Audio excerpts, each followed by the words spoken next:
Welcome to Go Vote Omaha, presented by the League of Women Voters of Greater Omaha. I'm Geri Simon, a League member and your host. Each program we talk about important public policy issues. We hope you'll discuss those same issues, and then at election time you'll be ready and willing to go vote. This program we're going to talk about our League's National Convention and new directions for the rest of 2018 and into 2019. And to join the discussion, we have our President of the League of Women Voters of Greater Omaha, Chalson, and Co-Director of Membership, MaryLee Moulton. They've both attended the convention, and so we're glad to have you here to talk about it. Thanks. Thank you. Well, the League does hold a convention every couple of years, and this year it was in Chicago in late June. The theme was Creating a More Perfect Democracy. And what was the atmosphere like there? I think everybody there was really excited. There were more people there than I think they've ever had. It was over 1,000 members who were eager to be part of this. Much of the time is spent in plenary sessions, and if you've ever been to any other convention, usually the plenary sessions it's pretty empty. No, we attend and we become very involved in every question. Okay, so the purpose of the convention, national convention for members to go to. Right, it's a biennial convention, and this was basically to set policy for where the League is going to go from 2018 to 2020 leading up to the presidential election. So it was very exciting. There was a lot of exchange of ideas, so it was a great convention, and we really enjoed it. And this is this is League members from all across the country, every state and territory represented, so that is exciting. The one thing that came out of it was a commitment to the League's campaign for making democracy work. So could you both talk about what is that campaign and what does it involve? Sure. It involves, among other things, empowering voters and empowering elections, but mostly going out and registering voters and then finding ways to make sure the voters we register actually go vote. And so we've come up with postcard, sent out to new registries, and all different ways to get people excited about voting. And I think that as part of that, as part of the empowering voters is also defending democracy, and that's really one of the things the League's really known for. As we've been brought cases across the country trying to defend voter rights and the right for people to vote, and we also are really interested in informing voters, and we have the Vote 411 information online and also in print that really gives the voter an idea of who the candidates are and what they're interested in and what they represent and what the issues are. And I think that the League really is trying to encourage and expand that program as well. And we've been using that as one of our taglines, defending democracy, empowering voters all along. So it kind of dovetails nicely into the other thing we talked about too was money in politics, and of course that's an important issue on how it gets there and who we know, how we know who's giving it and why, if we know why they're giving it. And we're even going to have a dine and discuss section on that this next Monday. So anyone who's further interested can be involved in that as well. Okay. Now, one thing I saw looking over the information from what went on at the convention is that there was something that was added to the campaign, which was advocating for the National Popular Vote Compact. Can either one of you talk a little bit about that? Sure. Do you want to take that? There is a great interest. We've got most of the states are already onto that compact, the number that are needed to actually pass it and the number needed with the original agreement. There are legal reasons back and forth, but the discussion was that this was something, if we can get a couple of more states to come on to it, then it could actually be in effect by 2020, which means the states would all agree to give their electoral votes to the person who won the national popular vote. Okay. There was also a discussion on an amendment. The amendment process, though, is so slow that it probably couldn't possibly go into effect for the next election, and it would probably be several elections out before that was ever passed, if it ever passes. So this was seen as one way to make sure that in the future the popular vote determines who our elected leader is. Okay. And the other issue we're talking about that could take longer would be if we talked about getting rid of the electoral college. Getting rid of the Right. electoral college, passing an amendment. Okay. So I know another big one for us, well, wanted to know a little bit more about how our state and local leagues will be working on the campaign.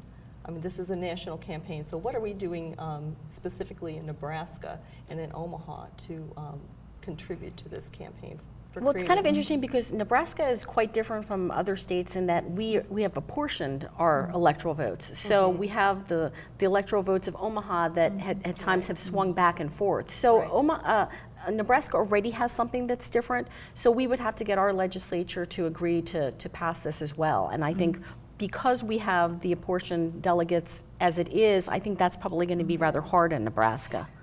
There has been no support in Nebraska for even giving winner-take-all in the past, and there's been some move to retract the right. split of the. It's kind of halfway there, electors, so yeah. I don't know if Yeah. we'd necessarily go all the way there. On the other hand, for improving elections, Nebraska is kind of ahead of the game, and you could shine in showing that we're using paper ballots here, Yes. and other states are being Right. encouraged to go back to using paper ballots. So that's one thing can highlight. One other piece of that, the improving elections and the whole campaign for a perfect democracy, is redistricting. And so do you want to talk about redistricting and how that came up and was dealt with at the convention? Sure, it was really quite interesting because we were lucky enough to have Nick Stephanopoulos and Ruth Greenwood with us, and they were the two attorneys that were on the Wisconsin case that in the days leading up to the convention was ruled on by the Supreme Court. It actually turned out they sent the Wisconsin redistricting case back to the state because of standing reasons. But they were very interesting, and Nick Stephanopoulos basically told us that gerrymandering now is more severe than any time in the last 50 years. So it's become a real problem, and he's developed something kind of unique in that he has this thing called the efficiency gap theory. And what that is that the measure gives you in a single number an indication of which side is benefiting from the cracking and packing that they do. And it's kind of a new way to take the issue to the courts. So it's something that the league has been very much involved in as far as that goes, and we'll see kind of where the Wisconsin case goes. But luckily, we did have a win in Pennsylvania, and the league was one of the major people who brought suit against Pennsylvania, and that case we did win, and Pennsylvania had to go back and redistrict. So it's a very hot issue, and gerrymandering is a very hot issue, and it was quite interesting to see the perspective of the people who were in the trenches working on the case. And leagues all over the country are working on redistricting and Right. any gerrymandering that's going on. right, and there's been a big push too to make sure, from the league's point of view, to make sure that the way that we redistrict is a democratic process and not one in which whoever wins the most votes in the state legislature gets to decide, you know, the winner take all, which is sort of the way it's gone with both political parties. We've not Yeah, been- it is an issue for both political parties. This is not an issue for just Republicans or just Democrats. And basically, whoever controls the legislatures in the states has been known to do things like this to try to keep their control. Right. And with the new systems that they have been using, they have found very accurate systems for figuring out exactly where to cut off and make the lines. So they have, the gerrymandering they're doing now is much more than, you know, I think that side going to go this way and this side. It's been very determined. It's very sophisticated. It's very in terms- sophisticated. Okay. Well, we can't talk about redistricting, and I'm sure they didn't either, without talking about the census, because that's when you redistrict, and that will be in 2020, the new census. And talk a little bit about, the league has been opposed to this move to add a citizenship question to the census survey. Did that come up at convention, and what did folks have to say about that? I think that in general it came up as a topic of obviously being very important as far as redistricting is concerned. And I think the league's position really is when it was put into the Constitution, it was supposed to be everyone who resided. It didn't say everyone who was a citizen. And I think the thing that's really important for Nebraska in the 2020 census is to make sure that every person who resides in Nebraska is counted, because if they're not, Nebraska may lose a congressional delegate, or other federal dollars that come here. And so I think it's really important that we get an accurate census count, and if that type of language is in the census, it will discourage people from answering the questions. And the league has been sending out updates in the last few weeks reminding us that this is a time when we need to make comments and send them in Yes. on the census question. And they've made it quite clear what their feelings are and what our feelings are on the issue. Right. And we are urging people to Yeah. contact them and tell them, don't ask about citizenship on that survey. It's going to keep people from being counted in the Right. census because they'll be afraid to answer the census questions. Okay. Well, redistricting in Nebraska, I mean, we've tried for the last few years to pass something in anticipation of the census being done in 2020 so that we're ready. But nothing has been passed by the unicameral, and the State League did a study about redistricting. And do you want to talk a little bit about that? Well, the State League started with the election back in 2000, 2001. And they've had an ongoing study, and then they finally put it on paper in 2014, I believe we sent it in. And we got someone to support it in the legislature, but it was at the end of the session and it kind of got lost. There were questions about amendments to be made. We took it back. The legislators rewrote it, amended it the way, and it still didn't go anywhere. We've pushed and pushed on this. It seems to get just so far, and then we can't seem to get it to go any further. And so far we've used primarily the Iowa method with some slight variations in it. But I think Which is an independent commission. Which is an right. independent Right, commission. exactly. And at some point in the future, I think probably we're going to be rewriting this legislation again and trying again. But we're still looking toward using an independent commission Yes. rather than allowing legislatures that can get very partisan when it comes to redistricting do Yes, that. and in fact, the first year I went to one of our legislative sessions, and this was one of the things we introduced and we talked to our senators about. Every time we got kind of to the bottom of the list and said, oh, and about redistricting, anyone who'd worked on that session was like, oh God, you don't want to know about redistricting. It was horrible. So I'm assuming that they're not particularly pleased with the way it's worked out either. Okay. Well, And very contentious states like Arizona Yes, have done it yes. successfully. Yes, So. Arizona, Florida, Yeah, Iowa, it's a good those model other, to look they at. are models that were looked at. I think John Else, our social policy director for the State League, worked very hard on that and knows all the ins and outs of all those methods. Okay. The other thing I think that comes out of the convention is that the League of Women Voters, we know we are nonpartisan in the sense that we never endorse or oppose political parties or candidates, but we do study issues and we take positions on them. So talk a little bit more about where people can find out what the League positions are. We have a publication that comes out every couple of years called Impact on Issues. So do you want to talk about that, Ann, a Well, little that bit? next one will come out probably next summer about the same time as they have the council, which is an interim meeting of just a couple of people from each state. The additions it's over 100 pages long, and it's covered most of the things that we cover. The studies that go into it, though, are put in such a way that you can go back and track them back. They're all footnoted. They all tell you when the decisions were made, what the thinking was behind those decisions. If there's anything that comes up that changes that, then we vote on it and discuss it pretty thoroughly. Okay. But the League never takes a position or action No. unless it's something that we've studied and we have a position on. Right, and we've studied it in such a way that we're fairly certain that we have all the information. Right. But keep in mind, we don't take a position on candidates. That's right. But we do take a position on issues. On We're issues. nonpartisan on candidates, but we are very political on issues. And Right. we are in the fray, and we are part of the discussion. And Yes. Okay. One of the other thing about the convention, I think that you alluded to this, so exciting, was to meet other League members from across the country and hear what they're doing and get ideas. Talk about some of the speakers, and then we'll go into the caucuses that you attended. Well, one of the speakers who I was really impressed with was Rosie Rios, who was under Obama the first woman treasurer of the United States. And she was really impactful because she talked a lot about the fact that women are not represented in our public places In the top 10 cities in America, there are no statues of women that aren't idealized, like the Statue of Liberty or Mother Goose. There are no real women in statues in any of these cities. There's no woman currently on the U.S. currency, and she was behind getting a woman supposedly to be on the 20. We'll see if that happens now.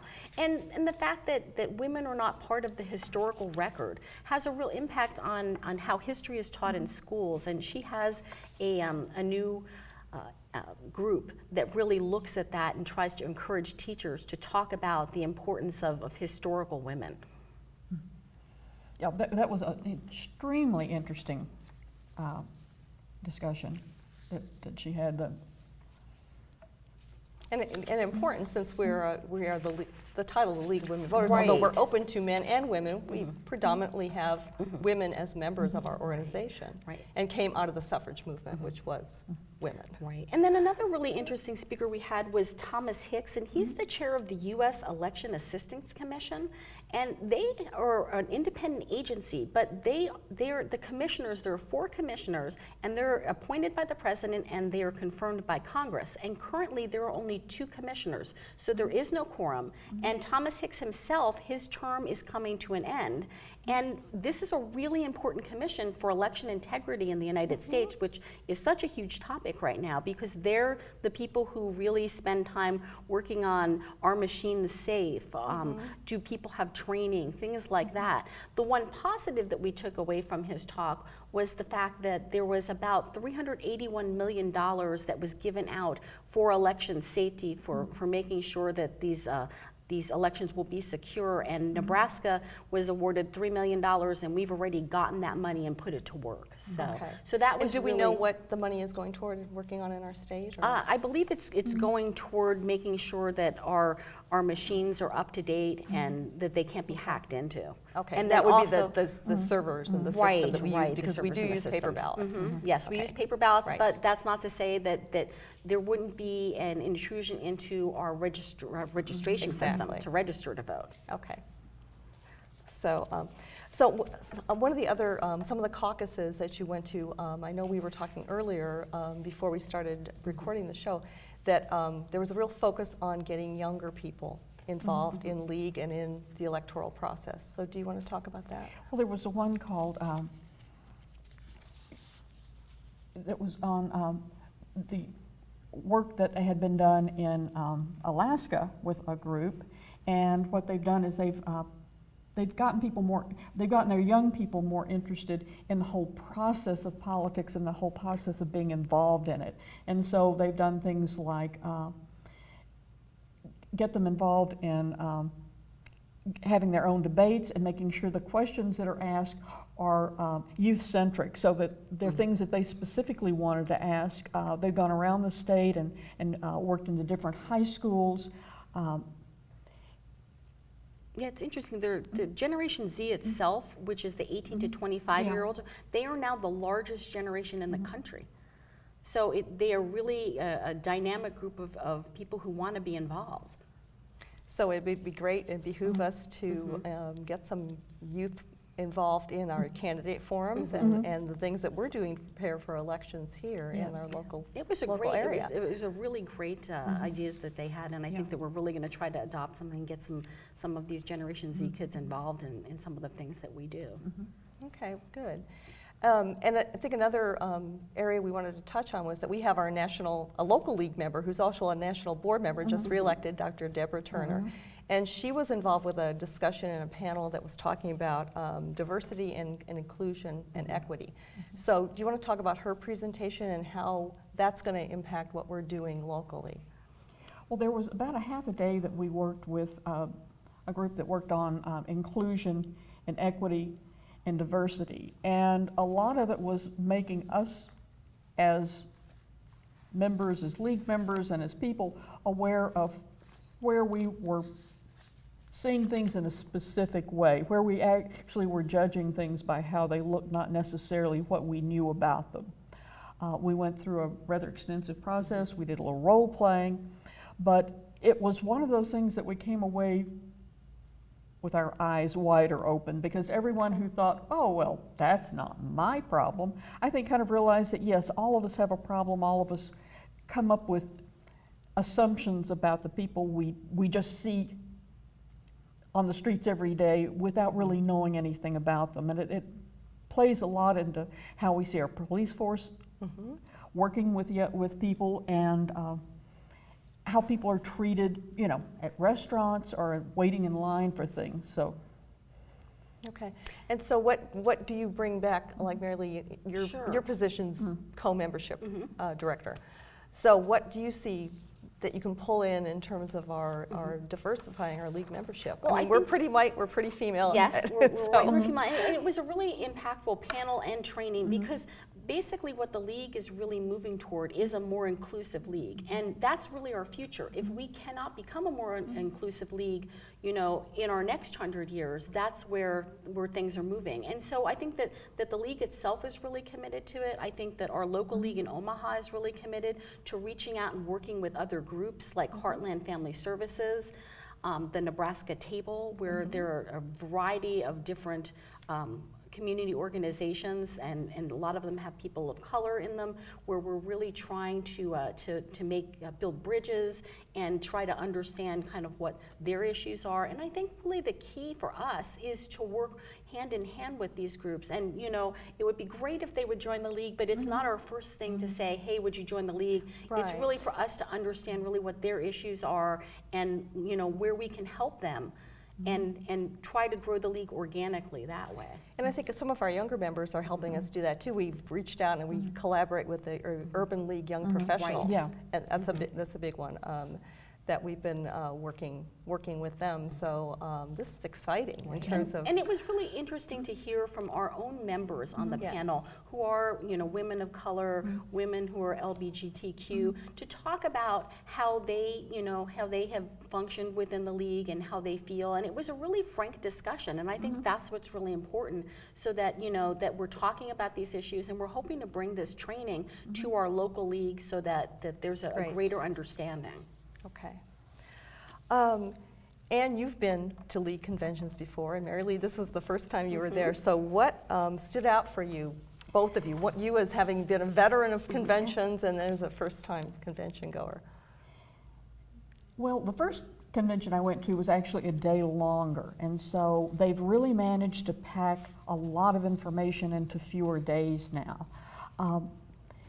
Still, the same enthusiasm is there, and it's interesting that I think this is my third one, that time they have everyone stand up for whom it's their first convention, and it looks like close to half the people stand up every time. And so it's because more people are getting involved, and more people are saying, I want to have this experience.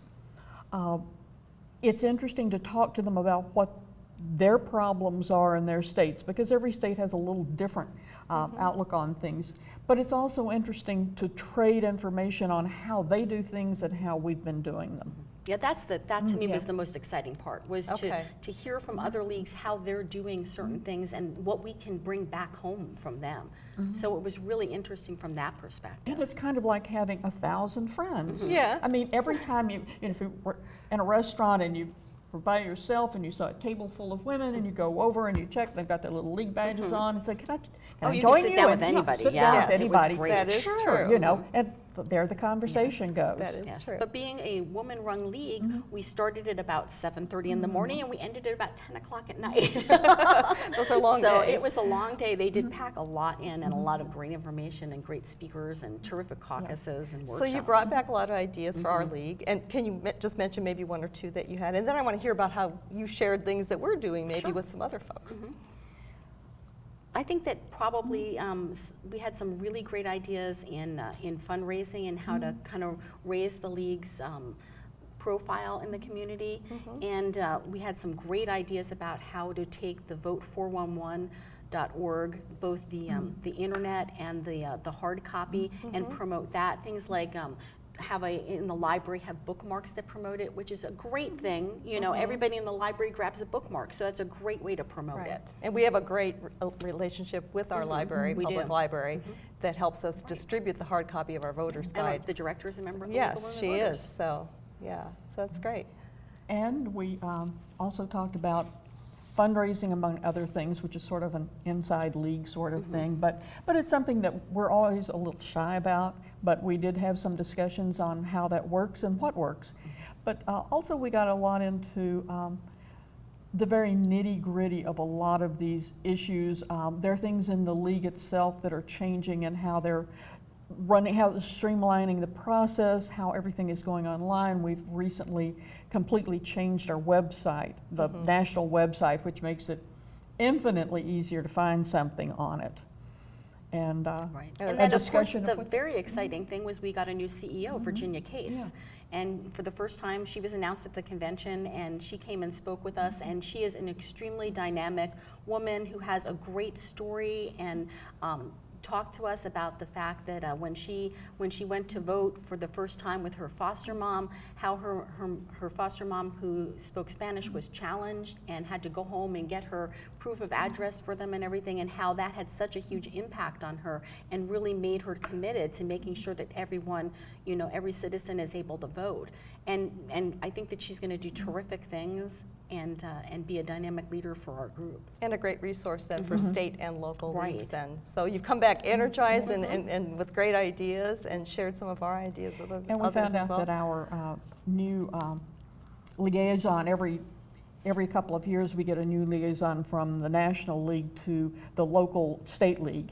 And this year, it's going to be Melissa Currents, who is famous or maybe infamous for What Would Alice Paul Do? Yes. Yes. Which is a Web- great yes. podcast. Podcast, If you've right. never tried it, you definitely should listen because they have some terrific topics. Okay. Very Well, engaging. We just have, and you can find it on Facebook too. You Yes. can find them there too, and they do have great shows.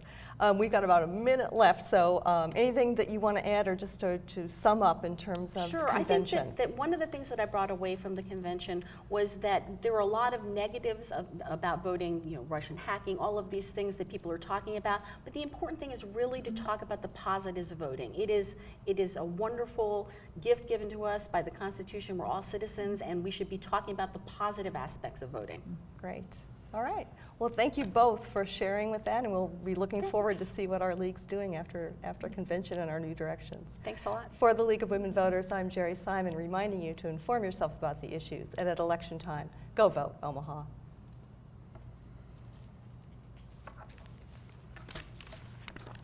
And a lively discussion. That was fun.